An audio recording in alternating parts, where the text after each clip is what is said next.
اللہ الرحمن الرحیم باب القناعۃ والعفاف والاقتصاد فی المعیشۃ والانفاق وذم السؤال من غیر ضرورت۔ قناعت کرنے اور معیشت میں میانہ روی اختیار کرنے اور خرچ میں بھی میانہ روی اختیار کرنے، بلا ضرورت سوال نہ کرنے کا بیان۔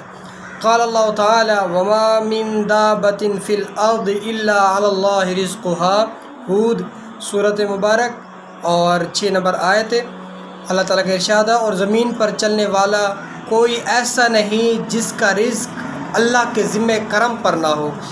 جو بھی دنیا میں تشریف لاتا ہے، جو بھی جانور ہو، حشرات ہو، انسان ہو، پرند ہو، چرند ہو، حیوانات ہو، جو کچھ بھی ہے جس میں ذی روح ہے، اس کا رزق اللہ کے ذمہ ہے۔ وقال اللہ تعالی، اب یہ سب سے بڑی اہم چیز کس لیے ہم دنیا میں آئے۔ وما خلقت الجن والانس الا لیعبدون ما اريد منهم من رزق وما اريد ان يطعمون۔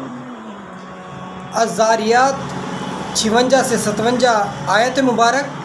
اور اللہ تعالیٰ کا ارشاد ہے، اور میں نے جن اور آدمی، جن اور انسان اس لیے بنائے کہ میری بندگی کرے، میری عبادت کرے، مجھے یاد کرے، مجھ سے مانگے، مجھے ہی پنپتے رہیں۔ میں نے ان سے کچھ رزق نہیں مانگا، اور نہ ہی میں یہ چاہتا ہوں کہ وہ مجھے، اور نہ ہی اتنے کہ بھی میں تمہارے رزق سے میں کچھ سے لینا چاہتا ہوں۔ میں تو تجھے دینے والا ہوں۔ اگر میں تجھے پیدا کر سکتا ہوں، تجھے رزق بھی دے سکتا ہوں، تجھے دینے والا ہوں۔ اور نہ ہی یہ کہتا ہوں کہ تو مجھے کھلا، کیونکہ میں تو کھانے والا بھی نہیں، پاک ہوں۔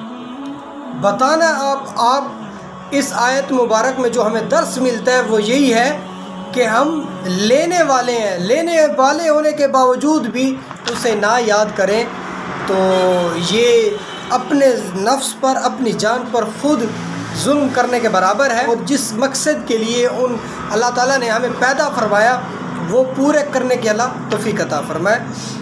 حدیث مبارک عن ابی ہریرہ رضی اللہ عنہ ان نبی صلی اللہ علیہ وسلم قال لیس الغنى عن کثرت العرض ولكن الغنى متفق علیہ۔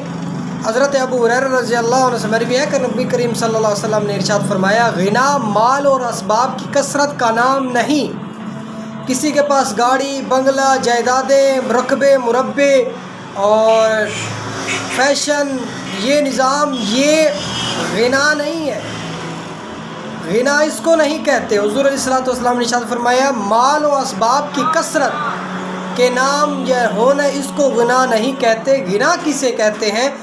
یہ ہے کہ انسان کا دل سخی ہو، انسان کا دل بانٹنے والا ہو، انسان کا دل رحم والا ہو، انسان کا دل مہمان نواز بھی ہو، غریبوں کا سہارا بھی ہو، وہ یتیموں پر شفقت کا ہاتھ رکھنے والا بھی ہو، وہ اپنے والدین کے خیر چاہنے والا بھی ہو، وہ اپنے رشتہ داروں کو پالنے والا بھی ہو، چاہے اس کے پاس کچھ نہیں ہے مگر وہ اپنی طور پر اپنی جو اس کے پاس میسر ہے وہ تمام، وہ اپنے دل کی غنا حاصل ہوتے، یہ غنا ہے، وہ غنی بھی ہے، سخی بھی ہے۔ اور اس کی سخاوت اور غنا کا لقب دینے والا حضور علیہ الصلوۃ والسلام بذات خود ہے۔ اس سے بڑی اس کے دل تو وہ غنی ہے۔ مال و اسباب کا ہونا غنا کی نشانی نہیں ہے۔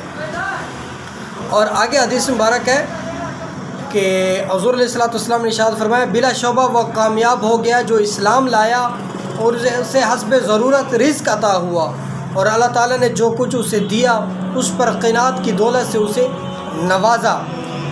یہ ہے کہ بھی انسان مسلمان ہو گیا۔ سب سے بڑی، پہلی جو انسان کی سب سے بڑی نعمت یہ ہے کہ وہ مسلمان ہو گیا۔ اس کے بعد وہ حضور علیہ الصلوۃ والسلام کا امتی ہونا، یہ بھی سب سے بڑا انعام ہے۔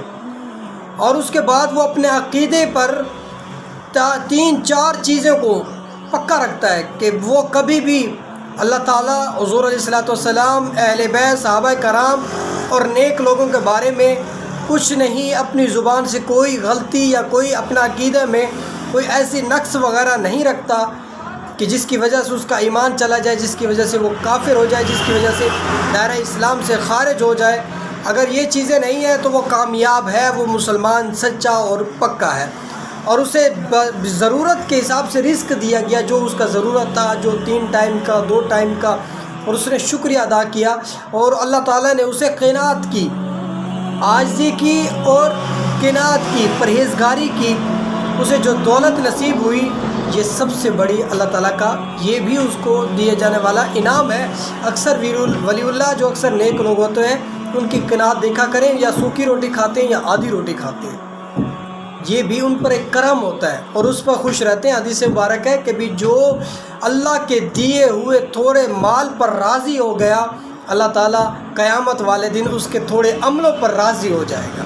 اللہ تعالیٰ ہمیں اس طرح کے عمل کرنے کی توفیق عطا فرمائے۔ وآخر دعوانا ان الحمدللہ۔